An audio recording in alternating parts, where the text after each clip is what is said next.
What if I were to tell you that spending just a couple of hours a week could radically change your entire life? There's timeless wisdom between the pages that you're not reading, that you're also not leveraging in your life. Hey everybody, it's Bianca.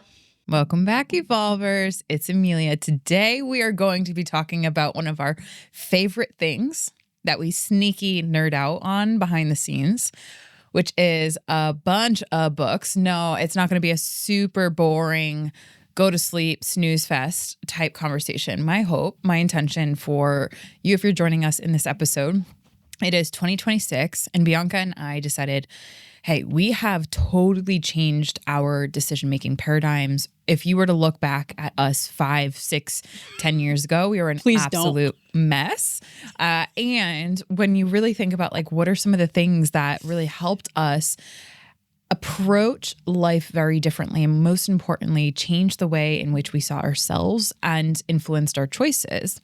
One of the biggest things that quite literally jumps off the page, and yes, I will bring in the punny puns here, is the books that we've read and the authors and the research within those books. So if you're joining us today, you are going to get a handful of books that can help you not only change your life, but like we said at the very beginning, make sure that you get the wisdom between the pages that maybe you're not leveraging right now. So Bianca and I, in preparation for this episode, she and I, just before we got recording, we were talking about the different books and how there's just so many. We are avid readers, and it's just so hard to pick your favorites. And I told B, I was like, yeah, no, I don't think I have favorites. I genuinely think it's just, I have to chalk it up to, these are some of the books and I'm going to talk about them. But at the end of the day, it's really, really hard to pick some favorites because it really depends on the conversation and the topic and ultimately what you want to get out of that. That is going to be the handful of books that we have. So Bianca, if I were to ask you, I know I'm going to put you on the spot right here and you're likely not going to know, but if I were to ask you how many books you think you have read in the last year, just ballpark it.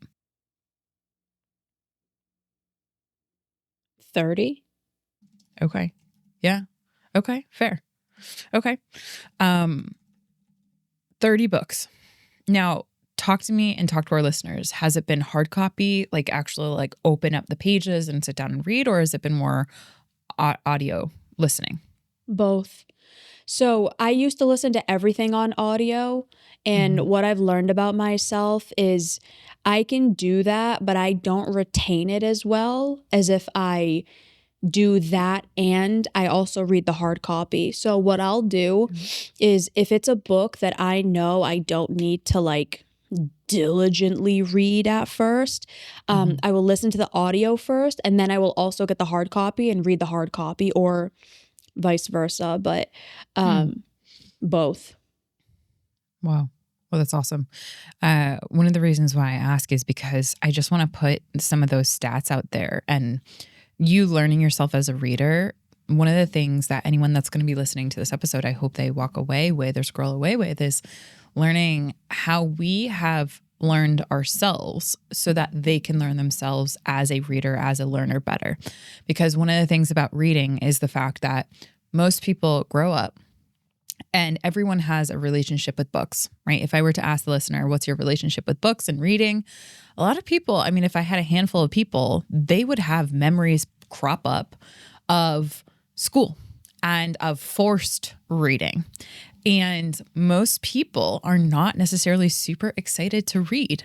And as a matter of fact, you know, one of the most alarming stats that I remember reading about, I think that this was while I was in college, was how little people actually read outside of high school and outside of like that quote unquote forced learning curriculum. And I want to say it's like 46% plus of adults actually don't even finish a book in one single year, like one book.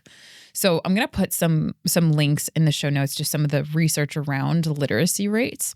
And why I want to share that is because ultimately what we've pulled from these books, whether it be the hard copy, whether it be on the iPad, or whether that be through listening, as you learn yourself as a learner, specifically when it comes to books, it is so wildly important to continue reading throughout the rest of your life. I mean, imagine your life without books.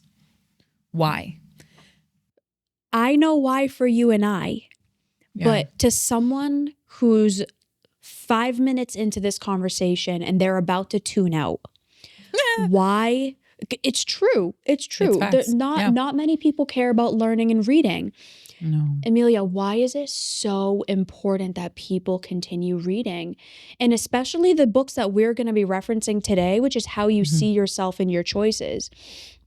Why is it so important that people start developing the habit of reading and continuing reading as adults? Yeah. What are they going to lose and miss out on if they don't? There's a billion things that my brain goes to, but essentially if you're not doing this, what you miss out on is opportunity. So what that brings is the life that you want is on the other side of reading. Why? How? Because your brain is literally atrophying, meaning it's decaying if you're not using it. So people will say, if you don't use it, you lose it. And that couldn't be more the case when it comes to reading. If you're not applying yourself towards a book, you're not actually improving your memory. You're not improving your focus. You're not improving your analytical skills. You're literally not putting your brain in the gym. So reading is the gym for your brain. So if you're not using that, you're losing it. So what does that mean for your life, dear listener, on the other side? Your life becomes significantly worse if you are not reading. And the stats go to show that. One of the reasons why we've done Books for Babes, and for anyone that's not familiar with Books for Babes, it's our annual initiative to put books in the hands of underprivileged youth and children, because studies show lower rates of literacy, meaning lower rates of being able to read and apply that reading skill, means that you have less access to resources, meaning you get worse jobs, less access to better healthcare, meaning worse healthcare. So worse health outcomes are increased. You have less access to better food, to better opportunities, because ultimately, if you can't read, you cannot exist in this world the way in which someone who is highly literate and who is well-read will. So imagine your entire life. You just see one door. You just see one path. That's what it's like, right? The classic, if you see on your social media feeds, the classic machine of life, which is you're born, then you quote unquote get married, you have a family, then you work until you die. That's pretty much the door of life, the chain of life that you will follow. When you read, you have so many more avenues, so many more opportunities open up to you, because at the end of the day, reading builds so many more skills that you would never otherwise build on your own accord. So, dear listener, why should you read? If you don't, your life just gets exponentially worse. And that is a fact that is proven time and time again. I want you to look around the people that you know, and I want you to see who has the better life. And I want you to think about their habits. The person who has the better life in your social circle, I guarantee, I'd put $1 million on it, that they read something quite regularly, whether that be an article, whether that be a blog, whether that be a book, whether that be a newspaper, they read. And so reading opens up a whole new world of imagination, articulation, analytical skills. It's literally that, like I said, that mental gym for your brain to go into. And so those who have the higher brain power will have a higher buying power, a higher longevity power, a higher satisfaction within their marriages. Studies have shown higher longevity, like everything is better. Period, bar none. And look at the research down below, because it is that simple. But what is so simple, to your point, Bianca, this could be very much a snooze fest.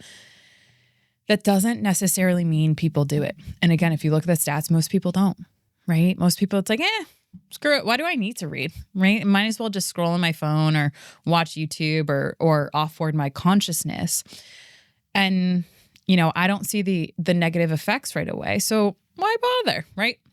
It's like, my goodness, if I could show you in 10 years what your life would look like if you were to read and how that would be different if you were to stay the same, you would literally not recognize yourself. They would be two very different human beings. To that end. So, Bianca. I was trying to look up the stats on this specifically. Which one? I thought it was about how many people still read after high school. 20 to 35% of adults stop reading entirely, but it said that this is dropping, so this is getting worse. Mm-hmm. About 64 to 75% of U.S. adults read at least one book a year, but this number has been declining. Yeah. About a quarter of American adults haven't read a book in any format in the last year. 90% of college grads read in a year versus only about 32 of those without a high school degree. Yeah. Wild. Studies do link actual reading to a longer life, which I think is fascinating. And again, it's not I'm not necessarily surprised by that. Yeah, right? Because think about that. If you read something, you learn something. You learn something. You have an opportunity to make a better decision. So let's just say, for example, you pick up, I was a big fan of National Geographic magazines when I was really little. I honestly Of course hated you novels. Of course I was. Big fan.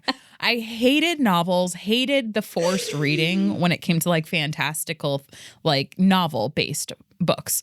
And as a reader, I learned over time, like I gravitated towards STEM, towards science, technology, engineering, mathematics wasn't as exciting for me, but if they had pictures, for sure. But National Geographic was a magazine that I like obsessed about. So nature, anything of that sort.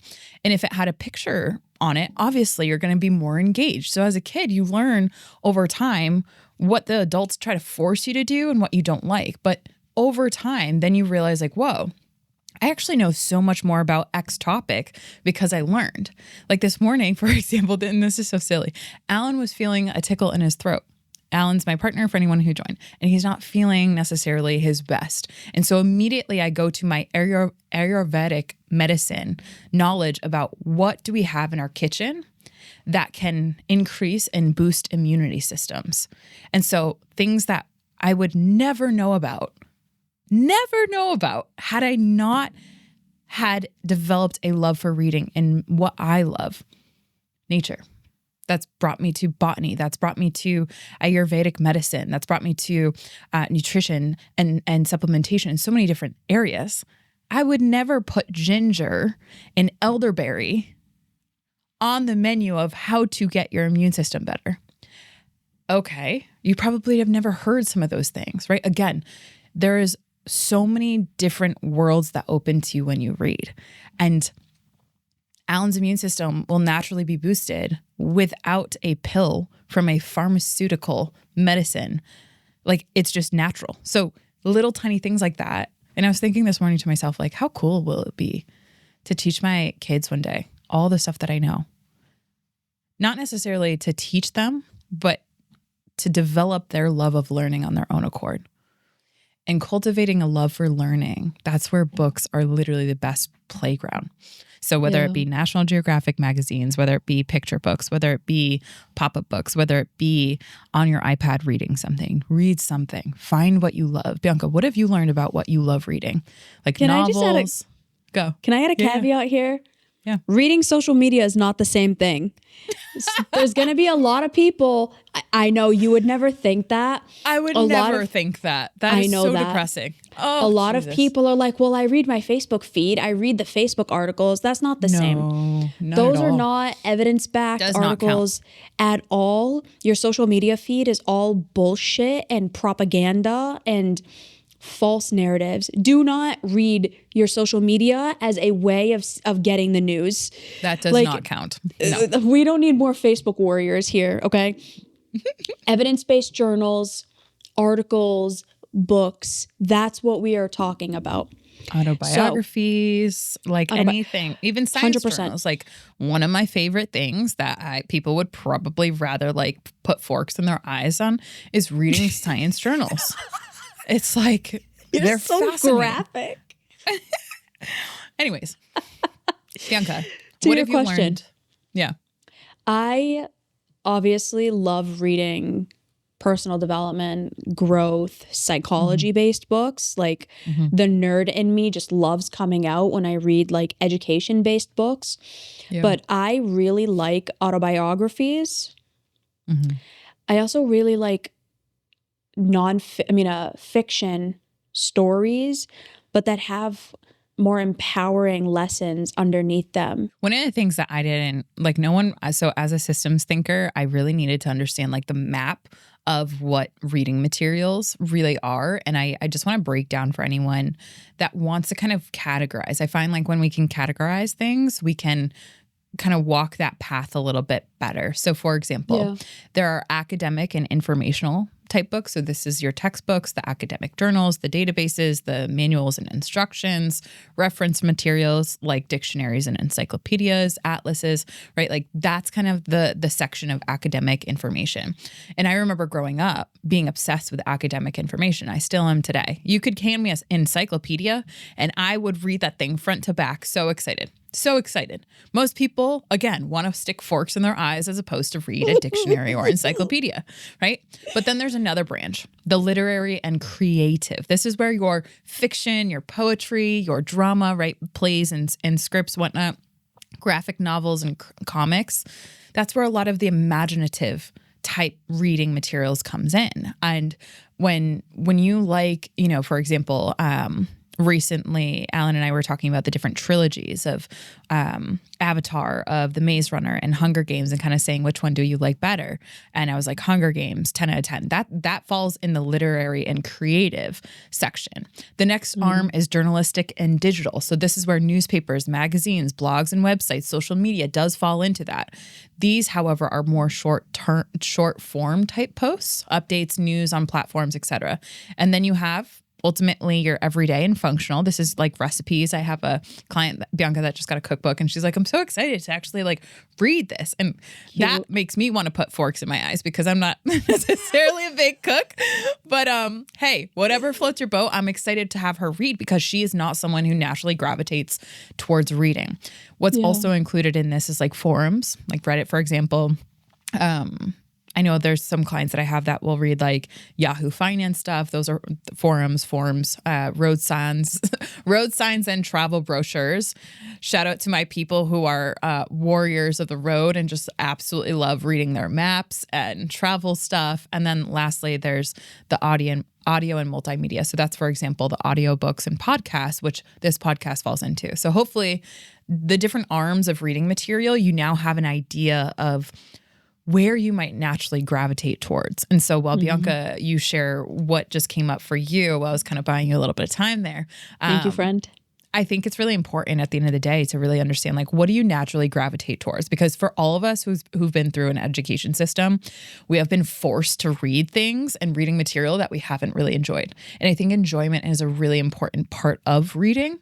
I think spending 20% of your reading time on things you actually enjoy is critical. Because that 80% of reading material really is, and hopefully the development of your mind or something to some degree. So Bianca, tell us what you found and what your mind was blanking out on. So something that I'm learning about myself is I don't like reading things that aren't meaningful. So I don't like nonsense type stuff like smut, which a lot of people are starting to get into. Talk to us what smut is for those people who don't know. Smut is like porn, basically. It's like literotica, ultimately, but it's like audio versions of it now that are coming out. I don't judge anyone for listening to that. I just don't like listening to that stuff. I don't like absorbing content if I'm reading or if I'm listening to a book that isn't deeply meaningful, because I'm starting to become a person and I'm orienting myself toward becoming a person who is deeply meaning driven and meaning focused. So if I'm going to listen to a fiction book, it has to be something deeply meaningful.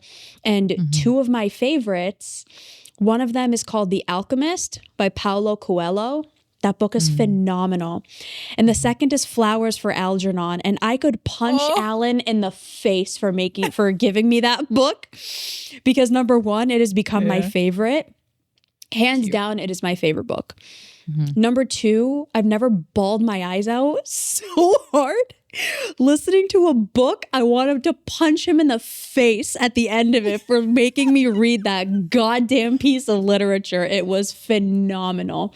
So those are my two favorite fiction books. I'm going to dive into my top 5 books that I think everyone should read if they want to understand their mind a little bit better.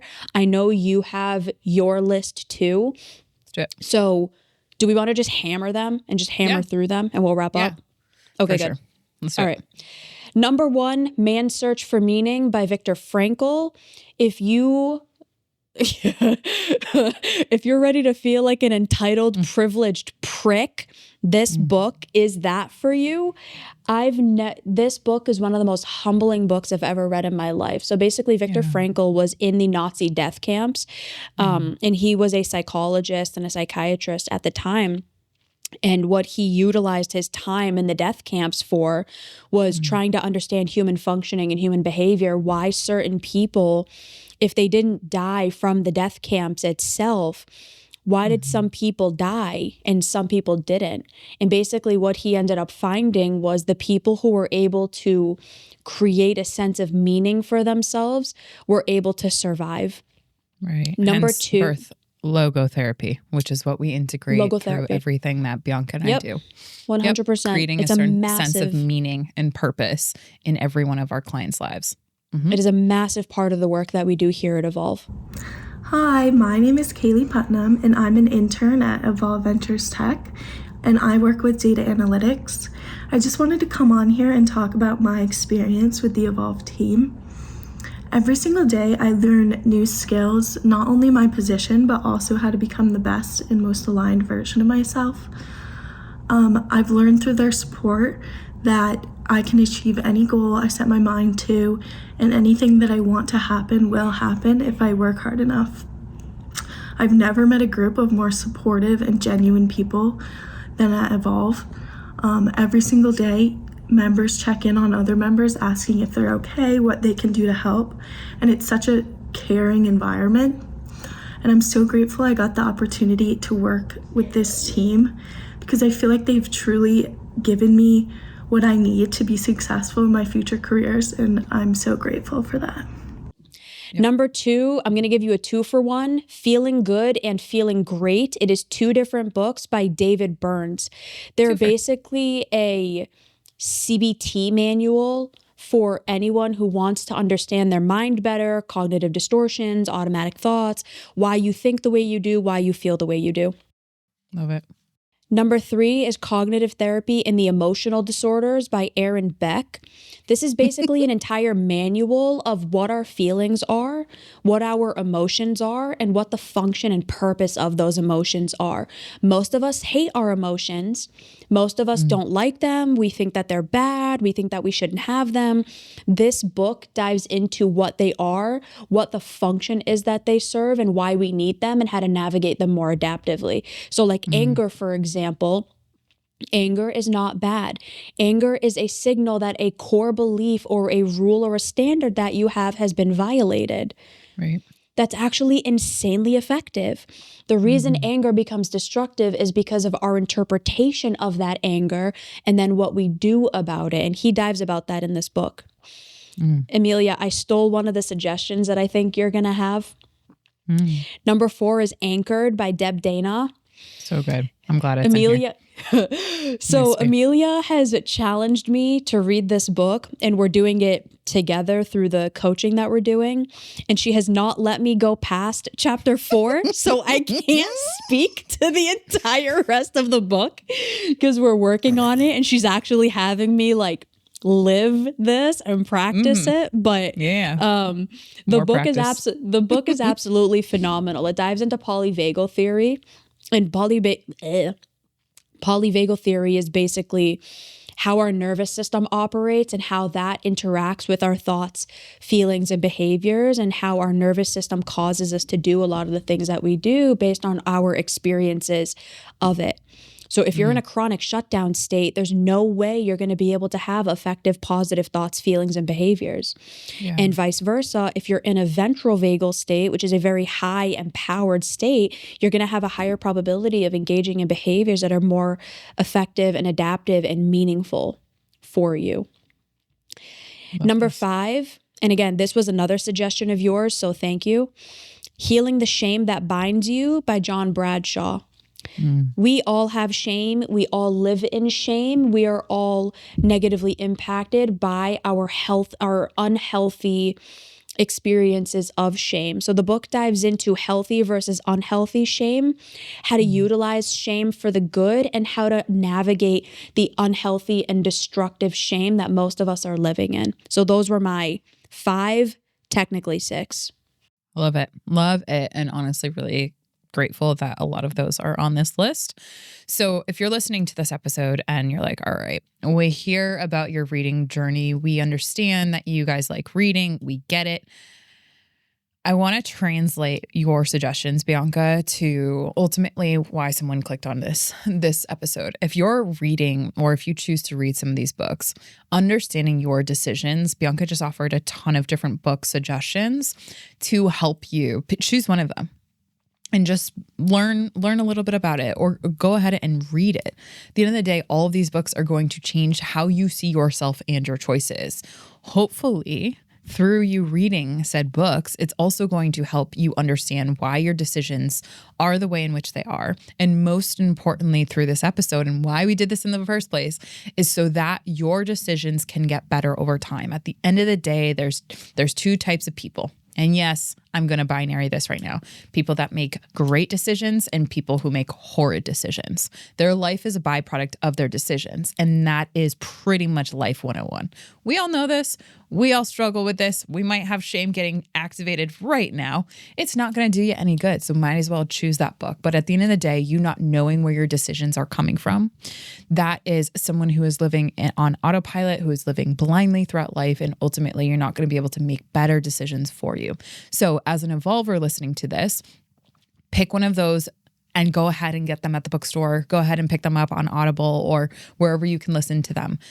The worst thing you can do is listen to this episode and not do anything, not apply any of this, not pick up one book, right? That's the worst thing that you can do. So to our dear listeners, a couple of books that I had ready for this episode. And when I went through these books, essentially, like I said at the very beginning, it's really difficult for me to choose my favorite because it really depends. So how the frame that I'm going to set us up with is when I looked at our episode and the books that change how you see yourself and your choices, I went through that thought process of, okay, what were some of the heaviest hitting books that really shook the way in which I saw myself? And ultimately, whoever can read these books will, in one positive way, ultimately change the way in which they see themselves and their choices.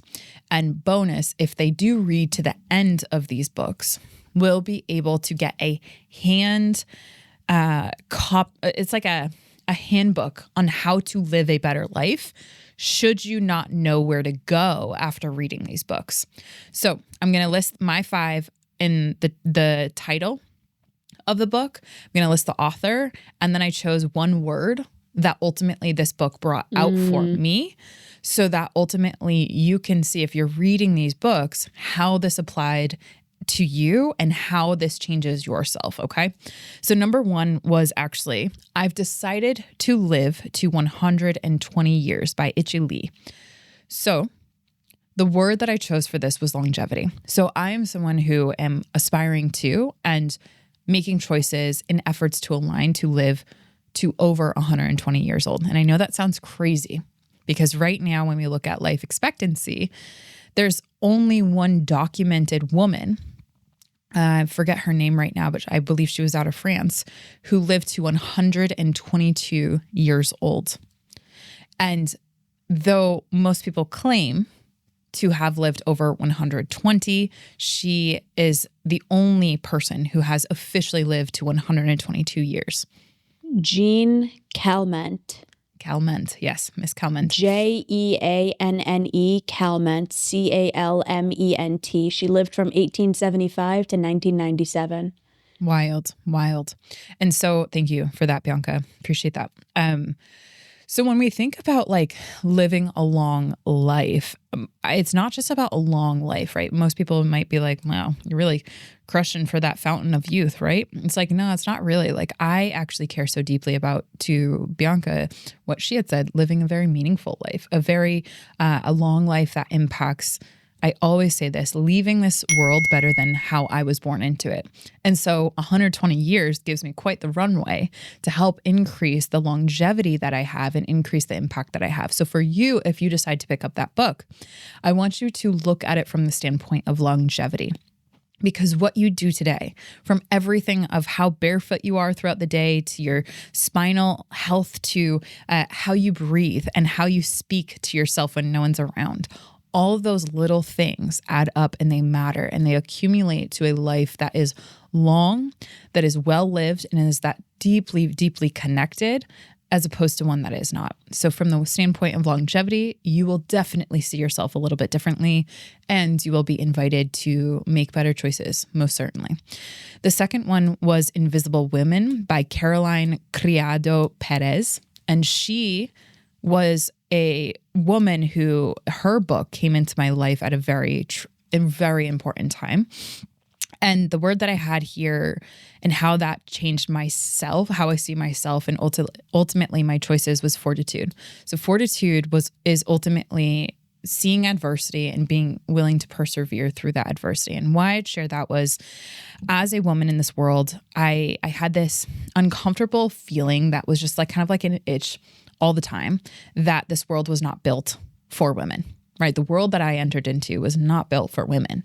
And Bianca's shaking her head. And if you're a woman listening to this, you know exactly what I mean. 100%. And if you're a man listening to this, you probably have never had this thought, because this world has been built for you.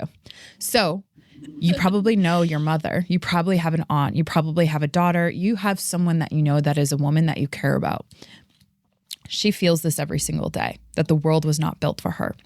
And yet she has persevered, and yet she has determined and been so determinate about living her best life despite having a world that literally is not made for her. And so whether you're a man or a woman listening to this, or non-binary, whatever, this will change the way in which you see yourself in this world with women around you and the choices that you make. Everything from the way in which you design your home to the temperature that you might set at the workplace, to how to make sure that women feel safe in this world, because this world needs to be built and redesigned to include all genders, not just men. So, you know what I saw pop up today? I need to data check this, but if this is true, this is freaking awesome, just in tandem with what you're talking about. Yeah. Spain becomes the first country in Europe to approve paid menstrual leave, enhancing women's rights and comfort. That's awesome. Amazing. And I hope it's true. I hope it's true. Okay, the third. Hidden Habits of Genius by Craig Wright. And the word that I chose for this was curiosity. So why? Ever since I was a little girl, had always had words used to describe me that often fell in the category of brilliant, genius, bright. All of those words always followed me. And I never self-identified as a genius, as someone who is necessarily brilliant. Gifted was another one. Always the smartest, quote unquote. And I hated being in rooms where I was the smartest. And over time, I didn't really develop a really positive relationship with my genius. Essentially, that part of me that is actually incredibly brilliant, that is incredibly gifted, that is a polymath in nature, which a polymath is essentially someone who studies multidisciplinary areas and can bring conclusions together and thinks in trialities, not dualities, not singularities, but has this web of thinking that creates these insane connections. And so I always kind of felt like an outcast as a result of that. But over time, I started to kind of be forced, as a result of my social circle who really appreciates me and loves me and my genius, And then this book came into my life. Shout out to you, babe. Alan, was like, you have to read this. I'm like, I don't want to. I don't want to know what I know. So essentially, I read this book, and The Hidden Habits of Genius by Craig Wright really helped me understand the power of curiosity. And this isn't, if you read this book, it will change how you see yourself, whether you self-identify as a genius, as someone who is brilliant, as someone who is gifted, or as someone who is stupid, who is dumb, whatever. And one of the reasons why I love this book, that I put it on this list, is because one of the key findings here that most people do not stumble upon if they're not reading is genius can be cultivated. People think that people are born geniuses. And the truth is, we all have a little bit of genius in us, and very few people get that genius nurtured from a young age. So whether that be an insatiable curiosity, whether that be childlike imagination, whether that be what Craig calls creative maladjustment, which is the willingness to be different or to be a rebel, and then do things differently, which if you're an evolver and you're listening to this, you definitely can resonate with that, right? There's different types of geniuses. And we have been so conditioned through our education systems to think that genius equals one thing. I know when I was a kid, it was Albert Einstein, or someone with crazy hair that was male gendered, that was white with glasses came up. And so when you think genius, do you think about all the women, all the young children right now that are getting all these insane awards that are breaking all these barriers of what we thought genius, quote unquote, looked like, sound like, was, right? You're not born genius. Like, no one is just, quote unquote, born genius and becomes genius overall. We all have a little bit of genius in us, and then that is either nurtured or not. And so if you read this book, which I highly implore you to do, it will help you really love on the genius within you. And genius it's not one dimensional. And that's one of the biggest things that I think this book, if you read that, you really will help to understand and celebrate the inner genius within you. So to that end, you also will make better choices in alignment with your genius, which hopefully if that spurs out into a career that you choose, it's one that you end up loving. So my fourth one was Grit by Angela Duckworth. And the word that I chose here was endurance. When I read this book, Angela Duckworth also has a grit meter, or a grit scale. So for anyone who doesn't know what grit is, it's the courage, bravery, or the strength of character, the strength of your quote unquote will, your moral fiber, steel, essentially, your tenacity and willingness to get up and get up and get up and get up, to persevere, to endure, especially when things are hard. And when I read this book, I didn't realize I was someone who blows the grit scale completely out of measurement. When you read this book, you will at least have a better understanding of where you fall on this quote unquote grit spectrum. And when I took this test that she has, I rated higher than 99% of adults. And that blew myself out of the water, because why I share that, Bianca's what? Not surprised. Yeah. Not surprised. Why I share that is because most of us haven't. You're gritty. Most of us have an inaccurate perception of self, for reasons I'm not going to get into in here. So the ability to endure, the ability to get after it, whether you're gritty or not, it's a spectrum. And I think not knowing where you fall on the grit scale is a travesty in this life, because aligning a life with the grit that you have is one that will definitely help you reach your own potential, no doubt. And then the last one was Stealing Fire. This recently came into my life in the last year, by Stephen Kotler and Jamie Wheel, which the word that I had here was evolution. Stephen Kotler's work and the science of flow, and how he's just really take Csikszentmihalyi's work and just built upon that when it comes to flow.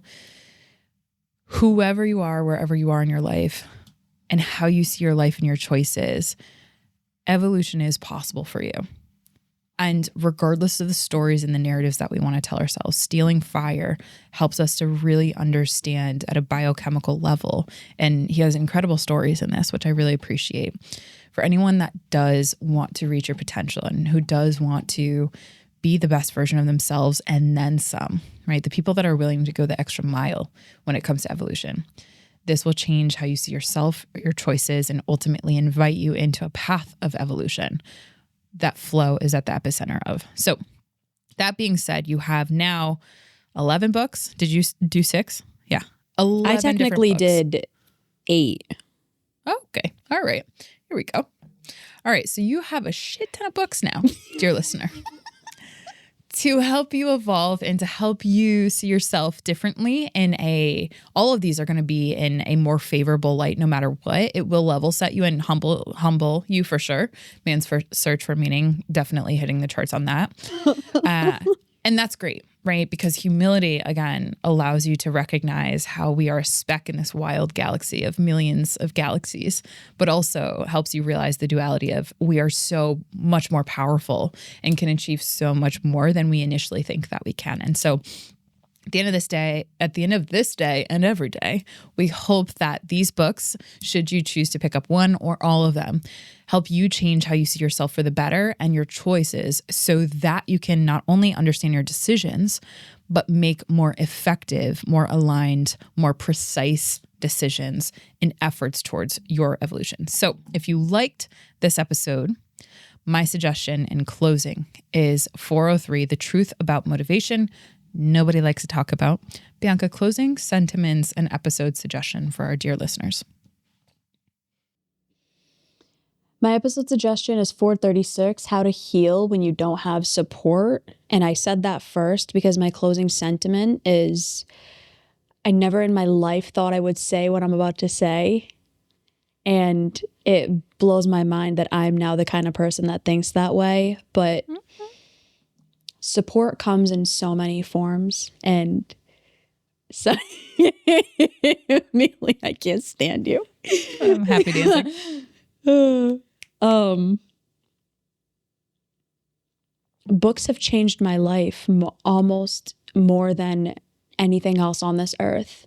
So you and Alan have changed my life more than any other human beings on this earth. And the thing next to that has changed my life more than anything, that has given me more hope, more love, more connection, more resources, more compassion and self-love, and just all of these really amazing things are books. So regardless of what you read, regardless of if you choose what we talked about or if you pick your own, there is so much more out there. So many of us, our lives are so freaking small.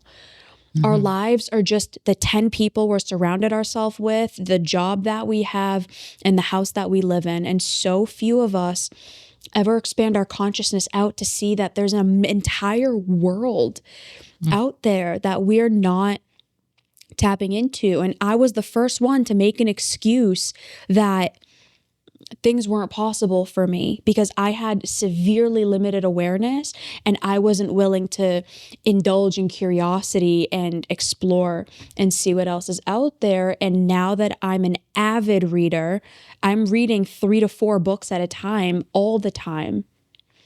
My world has been expanded so significantly, and it's never going to end because there's millions and millions and millions of books out there. So pick up a book, educate yourself, help yourself become a better human being, and let's make this world a better place by one of us at a time. I love that. So there's always someone that is going to inspire you to be turned on to your curiosities, or to be turned on to maybe not necessarily reading, but educating yourself. And I hope that this, whether you've been dormant at reading or whether you have been kind of chugging along, the only one in your social group like reading, I hope this has turned you on to more reading. And should all of these books feel like a huge leap to you, one of the things that we'll invite you into is dipping your toe into science-backed clinical research articles that Evolve produces every single week. These are topics that are fun, that are lighthearted, that are deep, that really will expand your consciousness every single week. So sign up for that on our website, or click the link below to take yourself into the world of Evolve articles. Both Bianca and myself have worked extremely hard to make sure that those are highly valuable, very engaging, and make sure that they have stories that you can connect to too. So that is certainly a dipping of the toe. And thank you again, dear listeners, for your interest in the science of holistic mental health. We so adore these episodes. And if you stayed to the end, shout out to you. You are a real evolver, and we encourage you to keep evolving. Bye, everybody. Bye, everyone.